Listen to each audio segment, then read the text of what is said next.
Halo semua, selamat datang kembali ke saluran saya. Hari ini saya ingin berbicara dengan kalian tentang sebuah kasus pembunuhan yang mengerikan. Ini adalah kasus pembunuhan berantai yang disiarkan secara langsung oleh netizen Amerika.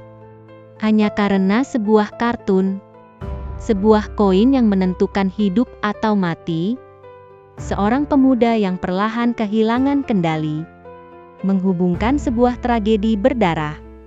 Dia menembak membabi buta lalu bunuh diri untuk mengakhiri semuanya, hanya untuk mendapatkan perhatian semua orang.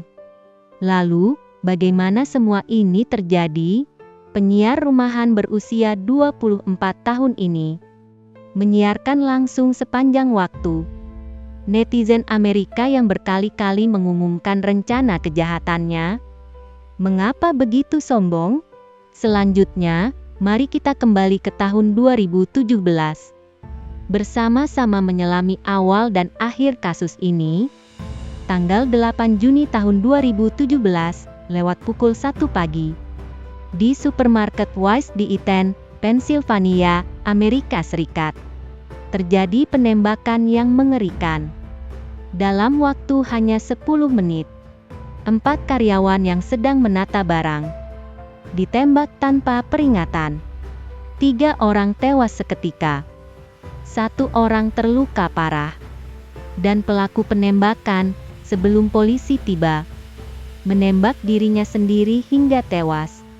Dikatakan bahwa orang ini bukan hanya rekan kerja para korban, tetapi juga seorang netizen terkenal. Jauh sebelum kejadian itu terjadi, dia menyiarkan langsung melalui video, mengumumkan kepada penggemar rencana kejahatannya dan perpisahan terakhir. Tapi yang menyedihkan adalah, tidak ada yang menduga bahwa cerita gelap di dunia maya akan menjadi kenyataan. Randy Stair lahir pada tanggal 17 September tahun 1992. Tempatnya adalah Dallas, Pennsylvania, Amerika Serikat. Di rumah, selain orang tuanya, juga ada adik laki-laki yang 2 tahun lebih muda darinya. Sejak kecil, Randy bukan orang yang banyak bicara. Sifatnya sangat tertutup. Sangat benci mengikuti kegiatan kelompok. Lebih suka sendirian. Tahun 2006, Randy yang berusia 14 tahun pergi bermain ski dengan keluarganya. Tiba-tiba terpikir untuk merekam video. Mengunggahnya ke salah satu platform media sosial. Karena jumlah tayangan cukup bagus. Ini membuatnya sangat excited. Maka dia mulai mengelola akunnya dengan serius. Dia pertama kali membuat saluran khusus untuk mengedit dan mengisi suara anime dan film. Tapi segera ditutup karena masalah hak cipta. Juni tahun 2008, Randy yang masih di SMA membuka saluran baru. Kali ini dia mengubah konten menjadi mengisi suara boneka. Tahun 2010, setelah lulus SMA, Randy tidak berencana melanjutkan sekolah. Berkat hubungan ayahnya, dia mendapat pekerjaan di supermarket Weis lokal. Bekerja sambil terus membuat video pendek. Tahun 2011, akhirnya dia mendapat kualifikasi untuk menghasilkan pendapatan di suatu platform. Tapi sayangnya, memiliki kesempatan untuk menghasilkan uang, tidak berarti dia bisa menghidupi diri dengan video. Kontennya tetap tidak terlalu populer. Pendapatannya juga sangat sedikit. Selama waktu ini, Randy yang sedikit kecewa menjadi terobsesi dengan sebuah kartun berjudul Danny Phantom. Cerita tentang tokoh utama Danny Phantom. Karena sebuah eksperimen yang tidak sengaja berubah menjadi pahlawan setengah manusia setengah hantu, melawan hantu yang menyerbu dunia manusia. Dan karakter yang paling memikat Randy adalah hantu wanita penjahat bernama Amber. Antara tahun 2012 hingga tahun 2014, Hari-hari yang cukup tenang bagi Randy, namun menghadapi beberapa titik terendah dalam hidupnya. Teman adiknya Jeremy yang bernama Tom kehilangan nyawa dalam kecelakaan mobil. Kepergian mendadak teman seusianya membuat Randy benar-benar runtuh. Hatinya penuh dengan kesedihan. Lebih buruk lagi, tak lama kemudian, teman terdekatnya sejak kecil bernama Matthew juga meninggal dalam kecelakaan mobil. Dia menulis di buku hariannya bahwa kematian Tom menghancurkan segalanya bagiku. Kematian Matthew menguburku sepenuhnya. Sejak itu dia mulai memikirkan kemana orang pergi setelah mati. Percaya penuh pada dunia hantu yang digambarkan di Danny Phantom, paruh kedua tahun 2013. Kesialan belum berakhir. Randy sendiri mengalami kecelakaan mobil. Meskipun luka-lukanya tidak terlalu parah, tapi pukulan yang bertubi-tubi membuatnya takut untuk tumbuh dan menua.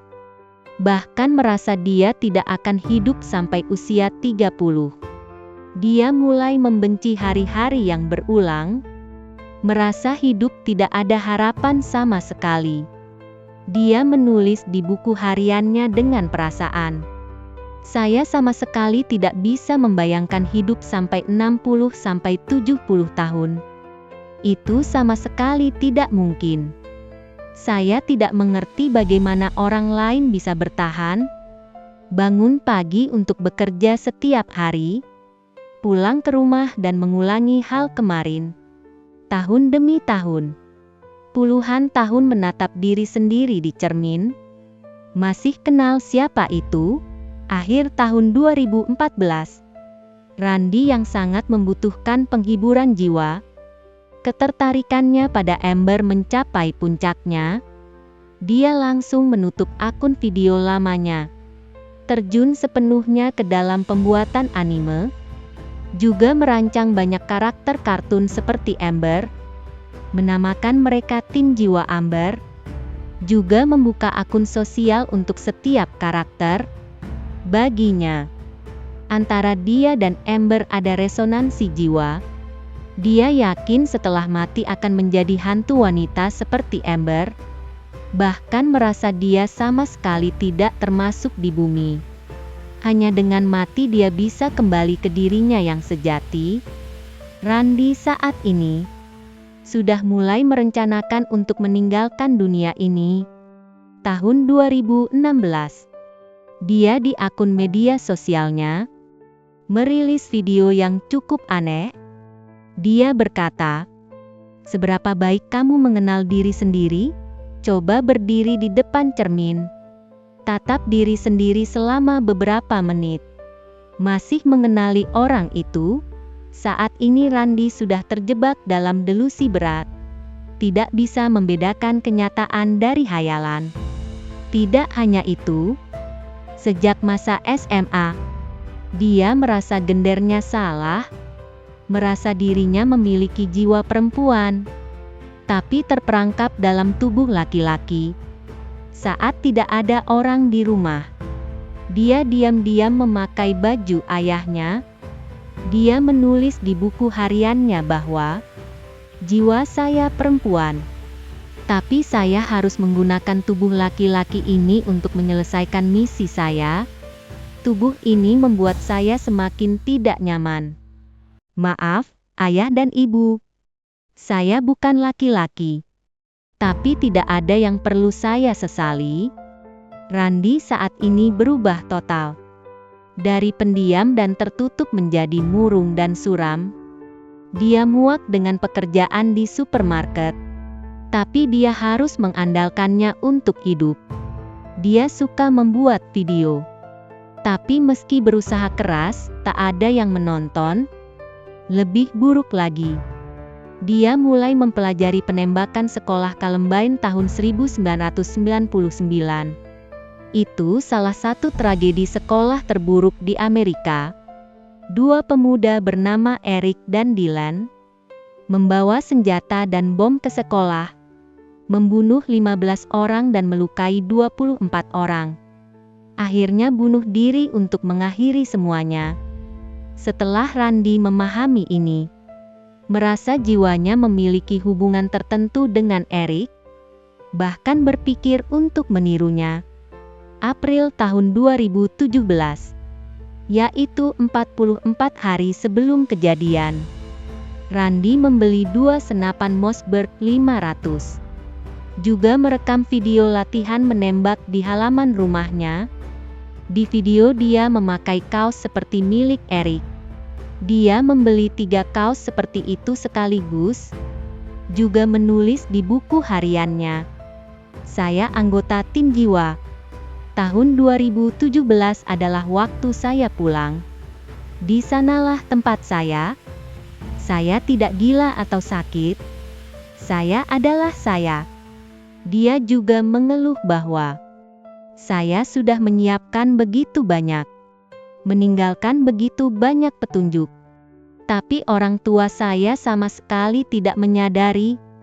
Tanggal 18 Mei tahun 2017, dia menggunakan akun tim jiwa Amber untuk memposting, berkata, "Jika kamu pikir kamu siap menghadapi tanggal 7 Juni, maka kamu terlalu naif."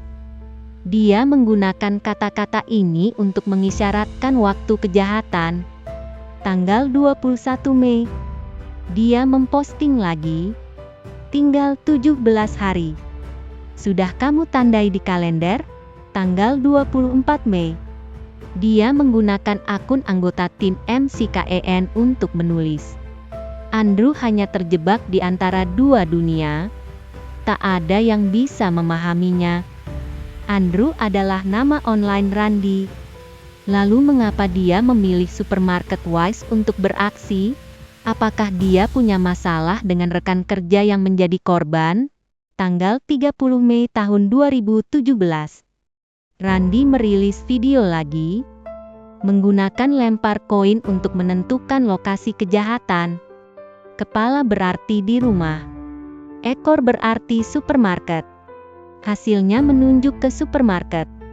Tanggal 4 Juni, 4 hari sebelum kejadian, dia merilis video perpisahan, menjelaskan rencananya secara rinci. Dia berkata, "Saya tidak tahu apa yang akan terjadi dengan akun saya. Saya tahu bagaimana orang akan memandang saya. Saya tidak peduli. Orang-orang di supermarket masih tidak tahu apa-apa. 4 hari lagi dunia kalian akan terbalik. Saya ingin supermarket tutup selama sebulan. Atau langsung bangkrut. Tempat itu akan jadi TKP." Tanggal 8 Juni tahun 2017, dini hari, Randy pergi kerja seperti biasa. Bersama 4 rekan kerja menata rak. Saat tak ada yang memperhatikan, dia mengunci semua pintu supermarket. Juga menumpuk barang di depan pintu keluar. Seluruh supermarket jadi ruang tertutup. Dia dan 4 rekannya terjebak di dalam. Dia terus memposting tanpa henti. Menulis, "Kepada semua orang yang baik dan manis, semoga kalian bisa memaafkan saya. Saya mengambil malaikat kalian. Semua ini ada alasannya. Baik atau buruk, saya minta maaf. Semuanya harus berakhir seperti ini. Saya mengatakan ini atas nama semua orang. Semoga kalian bisa melewati hari ini. Saya tidak suka mengucapkan selamat tinggal. Kali ini lebih seperti sampai jumpa lagi. Terima kasih." Saat itu di supermarket selain Randy, ada 4 rekan kerja lagi. Victoria, 25 tahun. Brian, 47 tahun. Terry, 63 tahun. Dan Kristen, 25 tahun. Saat tembakan terdengar, Kristen sedang menata rak bersama Victoria. Randy mendekat dengan 2 senjata. Menembak dada dan kepala Victoria. Dia jatuh dan tewas seketika. Lalu dia mengarahkan senjata ke Kristen. Tapi setelah saling menatap 5 detik, dia ragu. Kristen buru-buru lari ke sudut. Randy tidak mengejar. Berbalik mencari Brian yang berusia 47 tahun. Menembak dada, punggung, dan lengan Brian. Lalu Terry yang berusia 63 tahun juga tidak lolos. Punggung dan bahunya kena beberapa tembakan. Saat itu di supermarket hanya Kristen yang masih hidup. Ketakutan setengah mati, dia menghubungi polisi. Randy sebelum polisi datang. Berjalan ke sudut dan menembak dirinya sendiri. Postingan terakhirnya mengatakan, "Selamat tinggal. Saya akan merindukan kalian." Penyelidikan menemukan Randy tidak punya dendam pribadi dengan 4 rekan ini. Dia memilih supermarket untuk beraksi. Selain lempar koin, juga berkaitan dengan ayahnya. Ayahnya adalah manajer supermarket. Randy menulis di buku hariannya bahwa dia sangat kecewa bahkan membenci ayahnya. Tidak ingat kapan terakhir kali dipuji atau dicintai. Ini membuat hatinya dingin tak tertahankan. Tidak menemukan alasan untuk terus hidup. Hanya bisa menyerahkan diri ke dunia virtual. Tanda tangannya bertuliskan, "Saya harus mati untuk benar-benar hidup." Laporan autopsi mengatakan, Randy memakai riasan saat melakukan kejahatan. Bayangan mata hitam dan bibir ungu, meniru Amber yang dia puja. Di tubuhnya ada banyak obat anti alergi. Terlalu banyak bisa menyebabkan halusinasi bahkan mematikan. Meski tak pasti apakah dia berhalusinasi saat itu, tapi dia jelas menghabiskan banyak pikiran untuk merencanakan ini, dan beberapa kali memberikan isyarat keluar. Kalau keluarganya lebih cepat melihat ada yang salah, lebih peduli dan membimbingnya, tragedi ini mungkin tidak akan terjadi. Terima kasih telah menonton. Jangan lupa berlangganan saluran ini. Sampai jumpa di kasus berikutnya.